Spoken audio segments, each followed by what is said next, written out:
Kingdoms, and I am the North is 60 Gamer, and welcome. And today we are going to talk about Shadow Kingdoms of Valeria.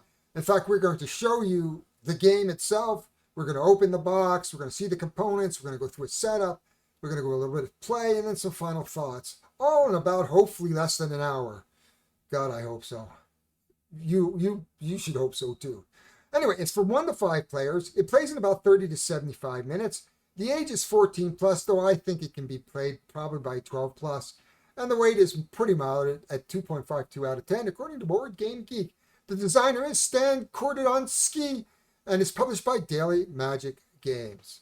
Now, if you've not heard of the Valeria series, there's, I think, 5 games out in that series. There's the Card Kingdoms of Valeria, Quests of Valeria, Villages of Valeria, Margraves of Valeria, and now Shadow Kingdoms of Valeria.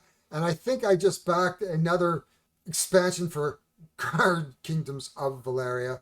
And the Card Kingdoms of Valeria is based on Machikoro, which is a Japanese game in which you, of course, build your city, rolling dice, taking the actions of the card that match your dice, and getting the most victory points at the end of the game by building a good city. Shadows of the Card Games of Valeria is very much like that. The other games are very similar mechanic-wise. They all have different ways of playing, but mechanically wise, you're going to gather your 4 main resources, which are coin, magic, strength, and usually potions or some sort, or some other type of resource. You're going to play cards, you're going to kill monsters, you're going to build things, and try to be stronger. In Shadows of Kingdoms of Valeria, we're going to take a different take on it. You are going to be a warden of a faction, and you're going to raise armies of minions to storm the fortresses and castles of the elves and dwarves that have been oppressing you for years. So it's your time to get a little payback. So let's go take a look at that game. And can you be the most victorious warden in the country, or the kingdom, I should. Will you be the most victorious warden in the Valeria kingdom? Let's go find out how this game plays and get down to the table. So we've unboxed it. I have now organized it. So I'm just going to show you really quick what I did to organize this. Right now there is the rules on top. That is typical. This is the expansion. Now you can see I've opened it a little bit, but I'm not ready to try the expansion until I play the game through a couple times. So we'll be putting that to the side. Today we'll be looking, when we play, we're going to play with the main game.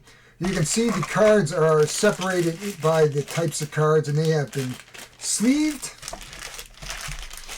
So there's a number of different little decks. I'd like to find something a little better than this, but for now, this is fine.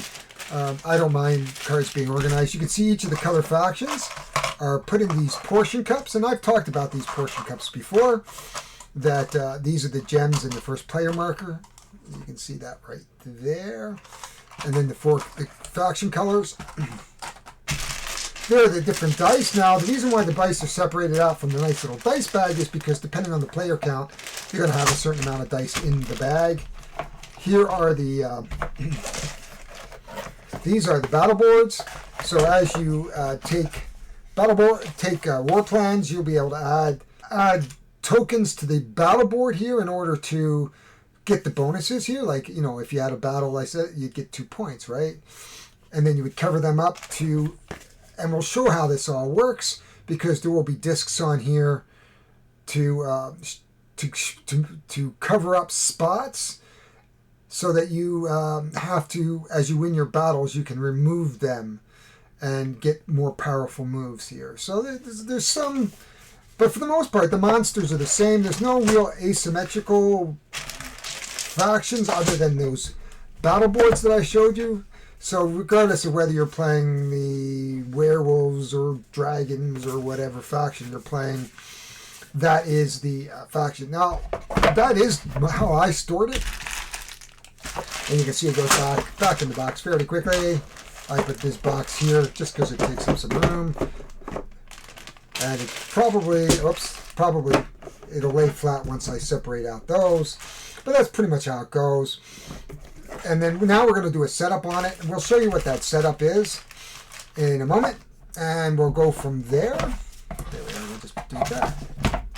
And that will give us the stability for this one here. And everything fits nicely in the box.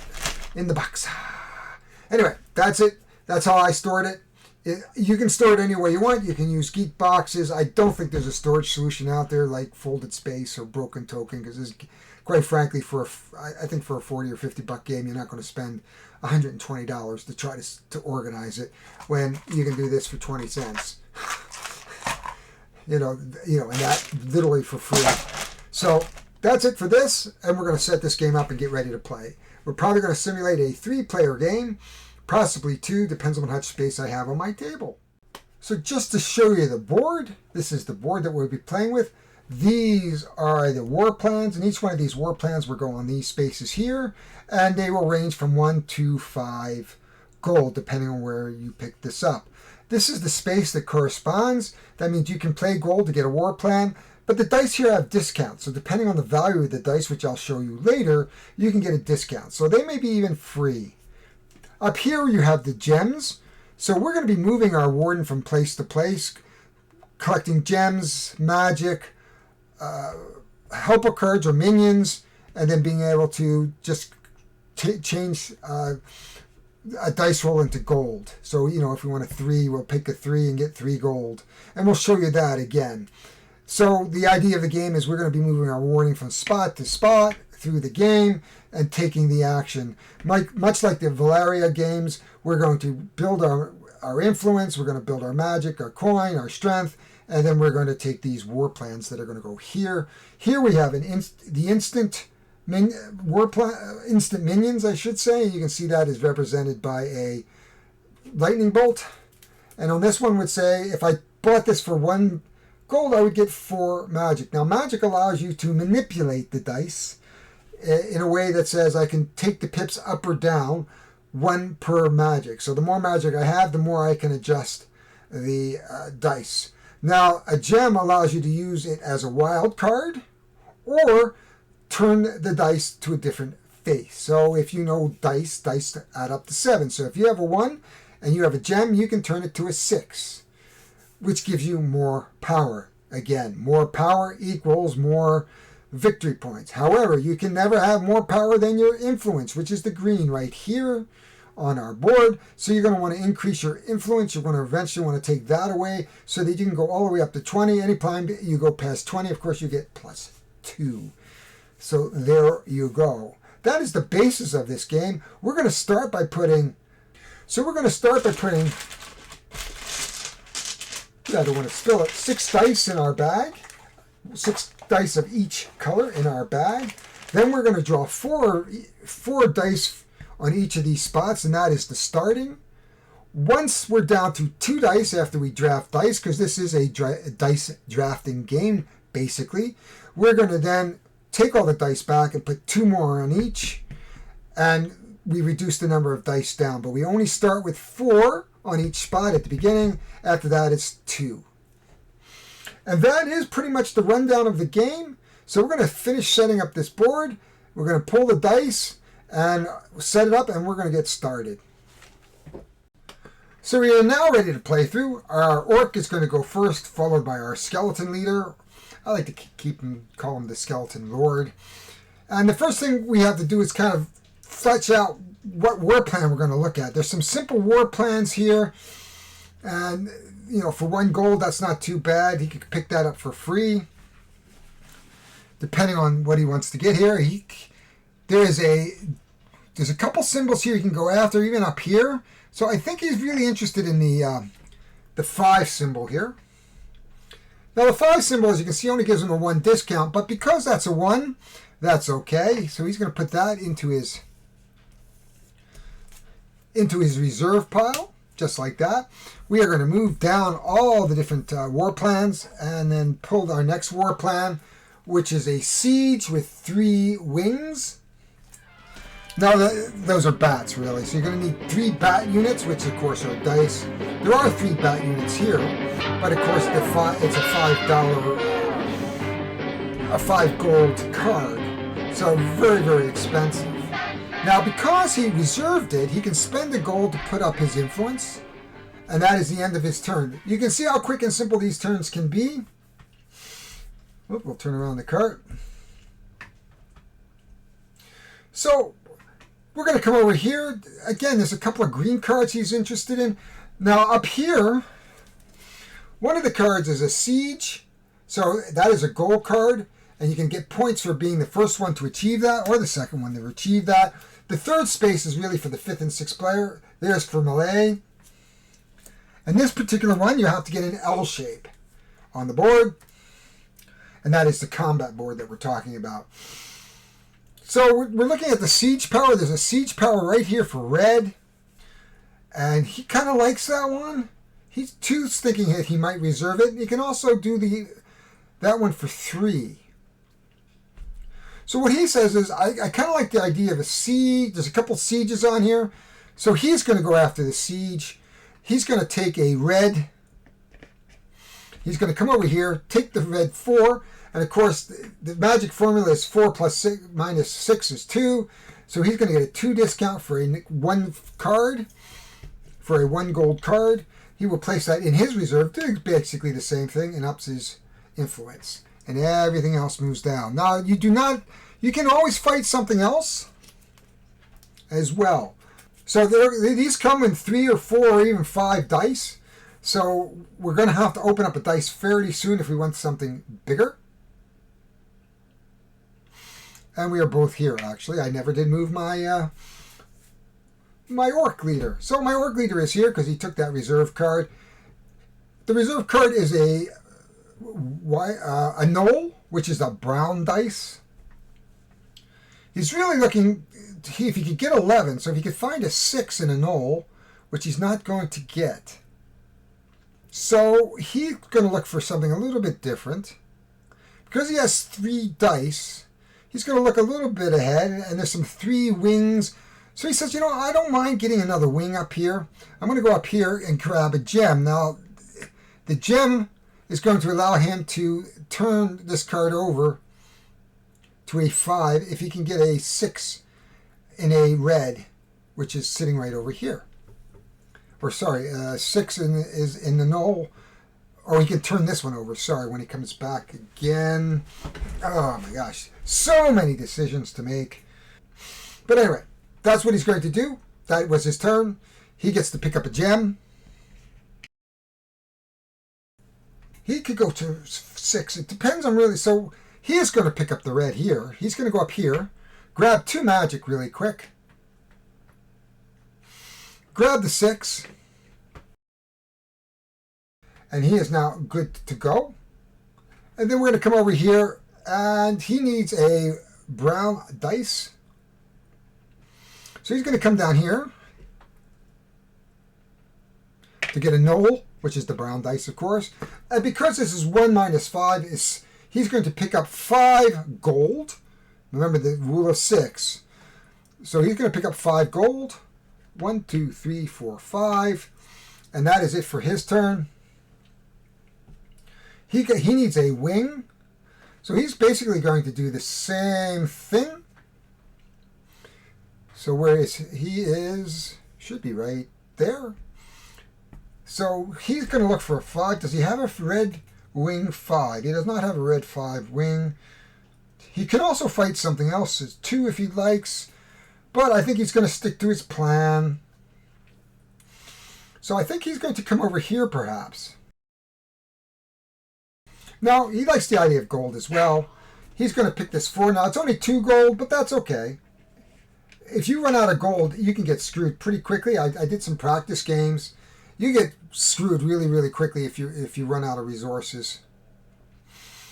Next up, we are going to we're going to grab a war plan. We actually have a war plan here. So he's going to move, the red orc is going to move back to his card. He's going to fight this war plan, or he's going to pick up this war plan. So this will be his first war plan. Now he's going to use this gem to turn this 1 to a 6. And then he's going to use the 6 and the 5 for 11. If we come down to our board, that is 6 full points for a red player. 1, 2, 3, 4, 5, 6.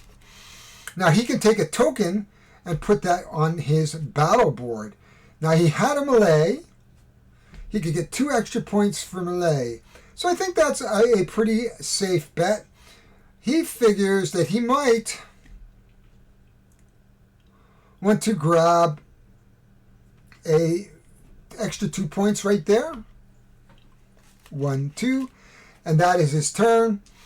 This now will be in his tableau. The first person to 7 is going to end the game. We put our dice back in the dice holder. Basically, we're going to mirror this move. He's coming back over to here. He only has a 10, which is only going to give him 3 points. He'll put that over there. So he only gets 3. 1, 2, 3. And then he is going to, again, take a battle board on his. And he likes to think that he is going to clear a dice as well. And he's going to take the 2 points for the siege. 1, 2. And that is as easy as these turns get. We come back over here. We start from the beginning again. We have a bat, which looks like we have a good start to here. He's got magic. So I think he's going to go right to here. Take that 6. And take 2 magic. Now magic you can use to manipulate dice up and down. Gems, as you saw, I can either flip a dice from the 1 side to the 6 side, or the 4 side to the 3 side, or the 2 side to the 5 side. Dice always add up to 7. Or you can use a dice as wild. Now he has a red dice, so he's going to go after we might like to go after a green dice or a death dice. So I think he's going to come over to here. And he is going to pull the 5, which gives him a 1 discount. And he's going to come over to here, and now he can buy a card. Now, he loves the idea of grabbing a war card for free. So he's just going to take this first card, take this right here. And he has a death dice and a red dice. So he's well on his way to perhaps this one. Does it 2 brown? Nope. He kind of likes this one right here, because there is a catapult, and he already has a catapult. So he likes that idea. He's going to take the catapult into his reserve. He will spend the gold to put this up, and we will move these down, and that is his turn. So the card he took was a sentry, and that is a symbol to take 1 war plan for free, which he did right there. And then we replace these right away. Now his next card will be this value, which is a 1, 3, or 6 plus 1. And we only have a maximum of 3 cards. But he did get a war plan for free. Our orc needs to get, he could get a death die here and try to take care of that one really, really fast. But there's nothing up here for melee. There is for melee. He's got another melee. He kind of likes that idea. So he's going to grab really quick. He's going to come over here. He's going to grab this 5 dice. It is only 1 gold. Remember, rule of 6. The 5 is 6 minus the face is 1. That is your discount or the number of gold. So he only gets 1 gold out of that. But he does have enough dice now to actually grab another melee. We are going to come over to here. He's going to come over to he needs a red dice, and he needs got a red dice and a bat dice. There is a bat dice here. So he's going to come over to here. And he's going to grab this 4. And he's going to grab the gem. Gems are always useful. You can see how quickly these turns go. He comes over to his board. He has an 11 here. Now he has to pay the 1 gold, but he can fight this now.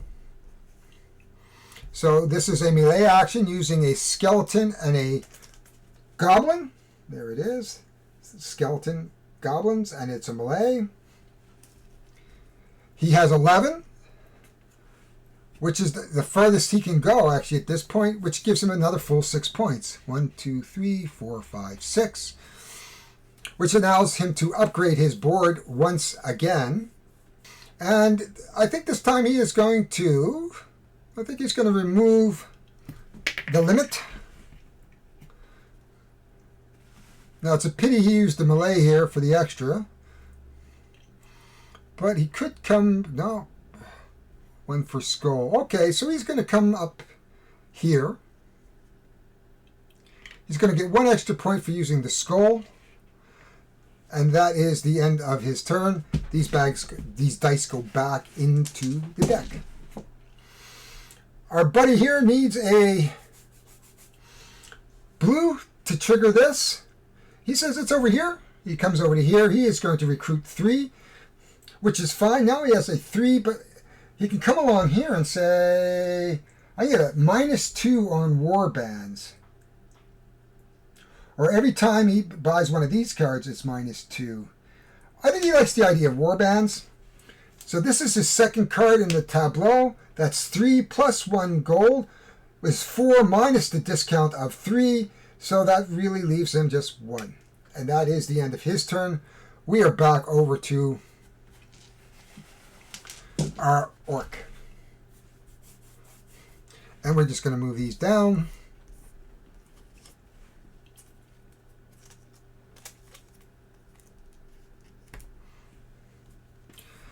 Now he's really looking for a melee over here. There is no melee at this point. He has a bat. He could be looking for a red and a green. So he doesn't mind grabbing. He might grab a gem, or he could come down here and recruit. He's got some money. So let's turn over our card here. So every time he gets a magic, he's going to get a +1, and that is the Dark Conjurer. You can also look for the end game at this point, but there's nothing there that exciting at this point that he's looking at. And he's got magic. He can't go there because the rule says that if we are there, you have to have dice to go to a spot. So I'm thinking he's got to stay on track. We have a Batwing. He needs a green. So he's going to come over here to take the 2. The 2 has a 4. He's going to come down there and grab this. Just grab this one into his melee, which is a ranged fight using a bat, a orc, and a goblin. And we have a bat and a goblin. Now he can play the 1 to push up his influence, which is good. We switch over to our skeleton lord, and you can hear my dogs in the background going crazy. If you can, if not, good. We're going to come over here. We know that we have our 2 death, or our 2 skeletons, our bat, and our orc. Now the most we can have is a 12, and we have 5, 4, 3, 4, so 5 plus 4 is 9, 13, 15, 16. We really can't use 16. The most we can use is 12 at this point, which is a full 6 points. And then he too can remove this if he likes. And he's used 2 death die. Does he have a death die here? That he 1 for bats?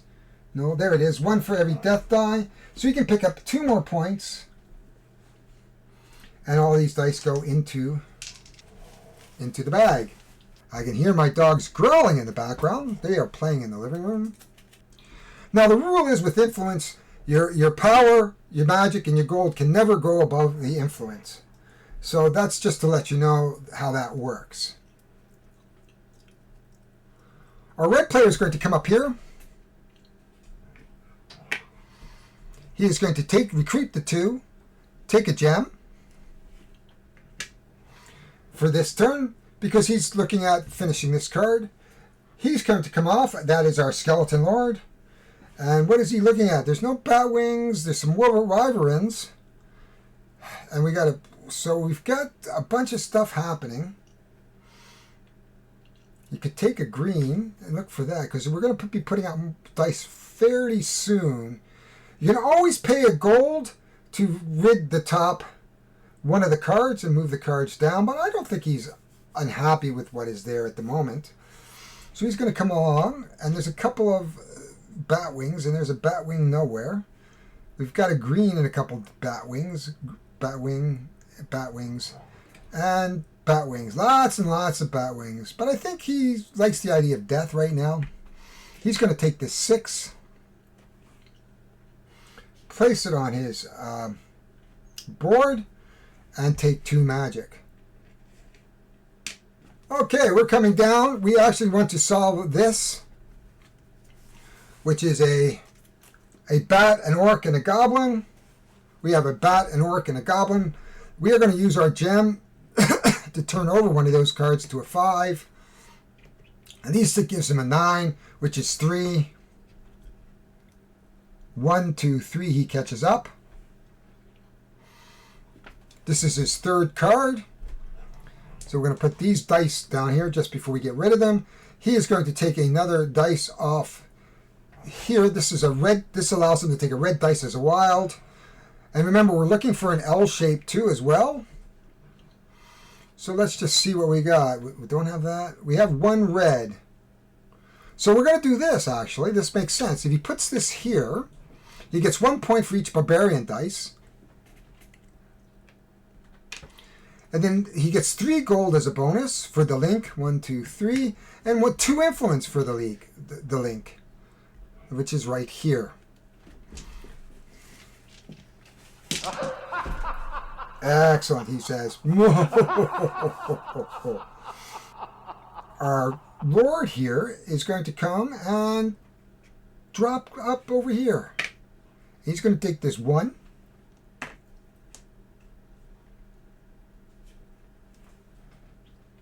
Which gives him a 5 discount. And he's pretty much looking at this one right at the moment. So 5 minus 2 is minus 3, or 2 minus... It doesn't cost him anything.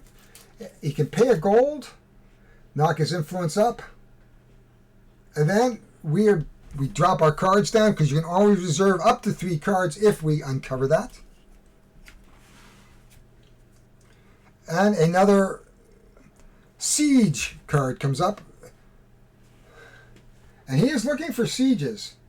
Even though he has an arrow here, he's looking for another melee. So if we can get a siege, which is here or here, that is a good thing. We're going to come back here. He's going to take this. He gets a 5 discount. So he likes the idea of 2 times the end game. That's an extra 2 points at the end. It cost him 6, but he has a 5. 6, 7, 8. He has a 5. It would cost him 3, but boy, that's pretty bad when that's like that. He really likes the idea of maybe having a fair bit of money. So he's going to take this top card, which costs him 1. Plus 2 is 3, but he gets a 5 discount, which leaves him minus 2, basically, and allows him to take 6 gold. 1, 2, 3, 4, 5, 6. It is our red's turn. There are green all over the place. He does not have a gem, but he could get one very easily. So he's going to come over, and he too is going to come over to our shrine, which allows him to take this 3, which is our, of course, a goblin dice. He likes this guy only because, and this is a warlock. He gets 1 magic and 1 gem, and it only costs him 1 gold. But because he used the 3, which is a 3 discount, it doesn't really cost him anything. And we get to take a gem and a magic. Hopefully I didn't take the magic already. So that is our warlock. Now we are at the point at the beginning of the turn. You can see there's only 2 dice here. All the dice come back off at this point. And we will replay this.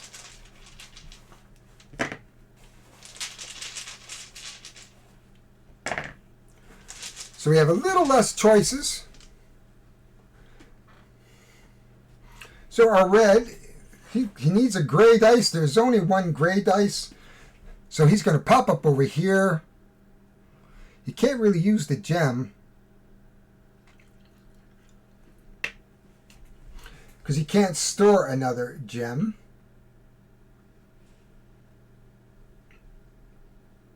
So it doesn't really matter, actually.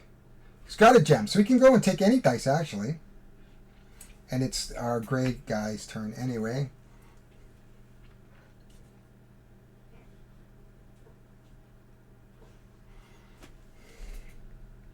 And he was there, sorry. So our gray, because he has a gem, which means it could be used as a wild card, could go anywhere conceivably. He has a gem. And he thinks might take a Batwing. There's not a lot of Batwings here. He could come up here, but he doesn't really need that. There's only 1 red on here, and so he can't stay. So he could come over here, but he doesn't want to really reserve a battle plan.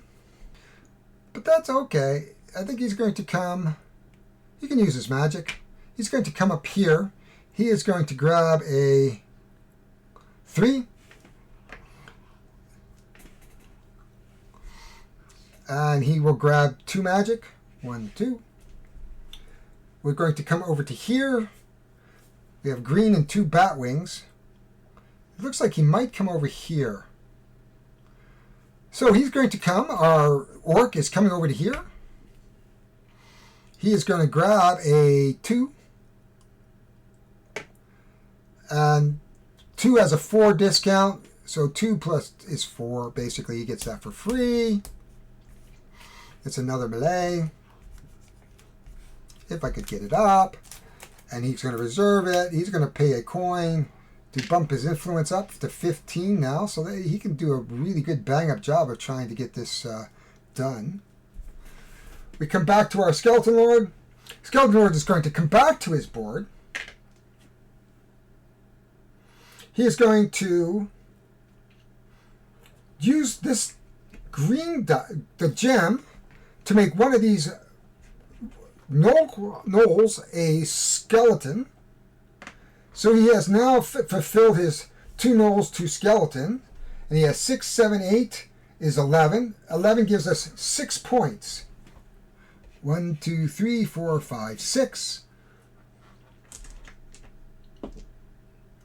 Now he has his 3rd battle plan.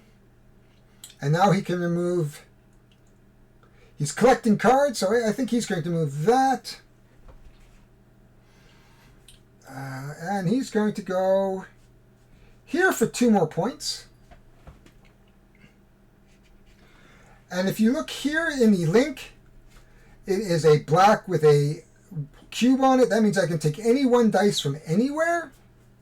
So he's going to start looking and planning for the next bit that he has to do here. There's not a lot here. He could take the 6, but there's no Wolverines on here, so that's really not good. He's got a green that matches a green, green, and red. But he gets 2 magic for that, but it's not really useful. And 2 skulls, and that's not particularly useful either. But he'll take this, I think. I think he'll take this skull right now. Okay, that is the end of his turn.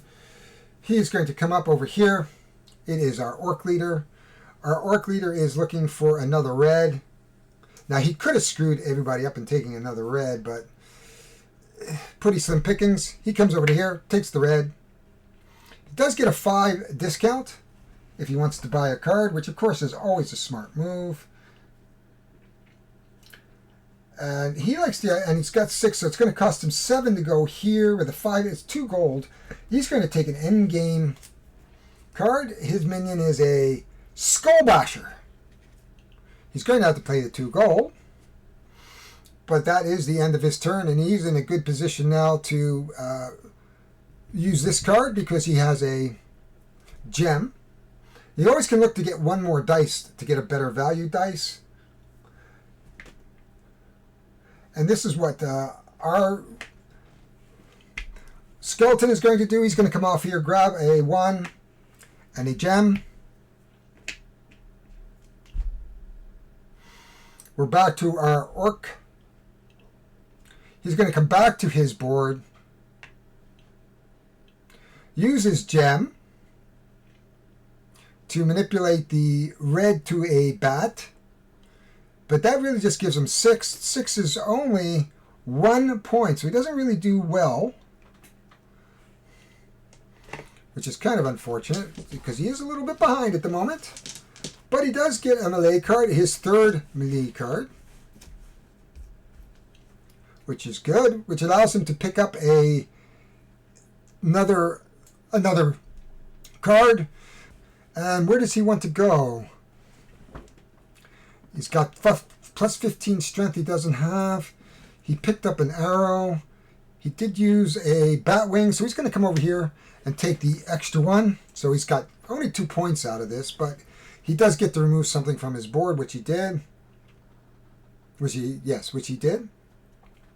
And this gives him plus 1 strength all the time.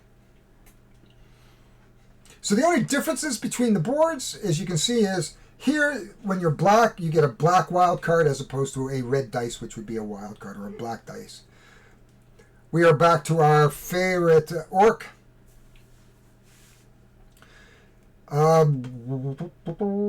There's a 1 there. Gives him a 5 discount.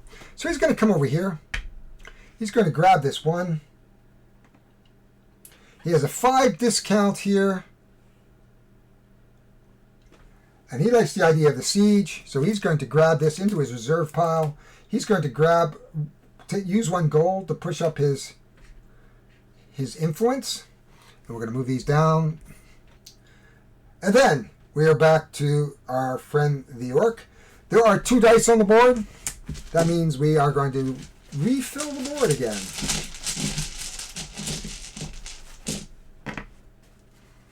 I guess we should really roll them. Doesn't really matter if I pull them out and just put them down.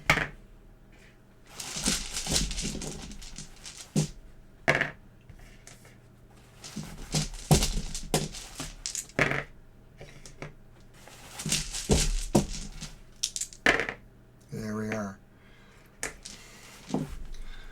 Our red guy is off and orc is ready to go. Red seems to be the popular color. And a bat wing. I think red's going to go up here, because what's going to happen is we have 3 melee. There is the 3 melee card. So what's going to happen is we're going to go up here. We're going to grab this 6. And what we're going to do is take a token off our board.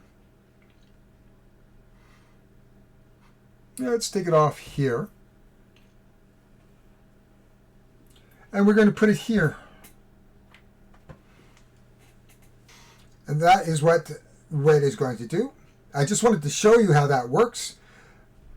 Our skeleton lord has 3 wings, but he doesn't have really a good one. What he'd like to do is do the same thing. So he's going to come over here. He's going to take this red 6.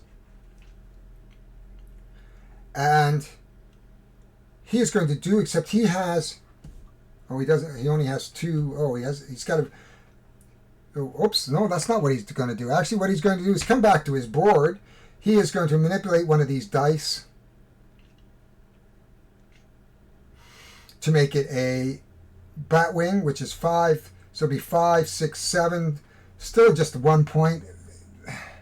But the advantage, of course, is that he can now take off another unit to build this. And he's going to go for the last dice. And he can move this onto his battle board. No, he used 2 of the Wolverines, so he's going to go here, and we're going to go 1, 2. He's still ahead. Oh, here we are. So he's still ahead.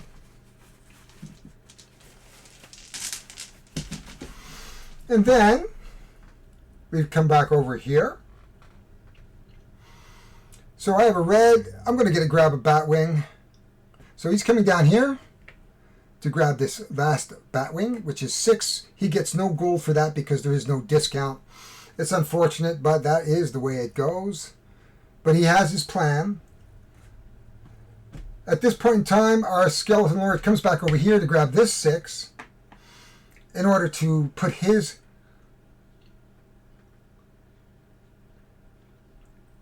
we'll remove this last gem right here, and he's going to put that on his siege. And that is basically how the game goes. And it goes on until there's 7, and we are sitting at 4-4. So this game is going to be pretty much balanced. It's really going to come down to the power that you can churn up through the game. But that is as far as we need to go.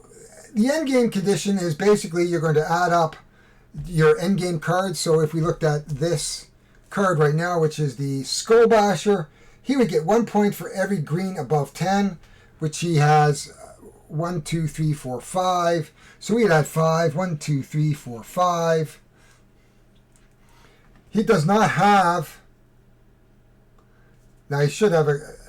It didn't really matter. It didn't cost him anything the last time. He does not have any at this point end of round scoring. So basically the black comes in as a winner at this point. Now there would be 3 more war plans that would get played through this, but that is the basic game. Basically you're going to go to a shrine, take an action. When you've done taking as many actions, you can fulfill a war plan, whether you reserved it or bought it right off the lot for the gold. The advantage of reserving, of course, it lets you use the reserved markers here, or the reserved action, I should say.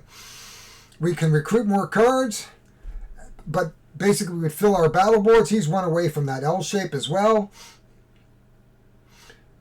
Oh, and I forgot. So both of them would have, the melee would have 7, and I think the 7. So we'd have another 7. 1, 2, 3, 4, 5, 6, 7, because we have to have 2, 3, 4, 5, 6, 7. So this would be basically the end scoring. I forgot that we actually have to score these. So we are going to score our tracker, any end game conditions with the hourglass, and any gold cards that we have managed to use. But that is the game in a nutshell.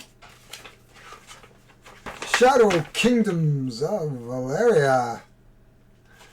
This is a fun series. So let's, before we go into that, maybe I'm going to clean up a little bit, and we're going to jump up for some final thoughts. We love final thoughts because I like thinking. Thinking is good. That's what my wife tells me anyway.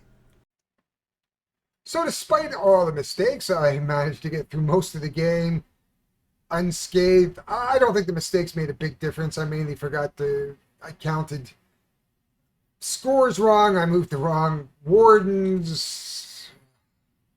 But that happens, and they are marked in the game. So what did I think of this game overall? First of all, the rules are pretty well laid out. A little bit messier than some of the other Valeria games, but since I'm familiar with the Valeria games, it really doesn't offer that much of a challenge in terms of reading the rules and getting through it. I think the rules could have been a little tighter in terms of the ease of play, because it really was easy. You take your warden, you put him down, you take an action. When you have enough actions, you take a war plan, take cards, get gold. Life is good until you get 7 war plans, and of course then you count up scores, and that is the end of the game. So in terms of ease of play, replayability, there's good replayability here. No game is going to be 2 games because different war games are going to come out, different dice values are going to come out. So it's a very replayable game, a very gateway, fillerish game. I wouldn't call this a heavy game, but a good introduction to gaming, and a couple of mechanics that are relevant in heavier games, of course. The idea of rondel and drafting dice. If you've seen Red Cathedral, that certainly uses that. So there's some mechanics here that mirror what goes on in Red Cathedral a little bit. You've got player boards. You're keeping track of resources. So there are concepts here in this later game that would lead you to heavier, maybe medium games, maybe not fully heavyweight games. So it's a good jump into the hobby if you're looking for a good start into the hobby, or just a filler game. Well, we're setting up Feudum. Hey, let's go over here and play a quick game of this. So that could be fun. There is a solo version, always good.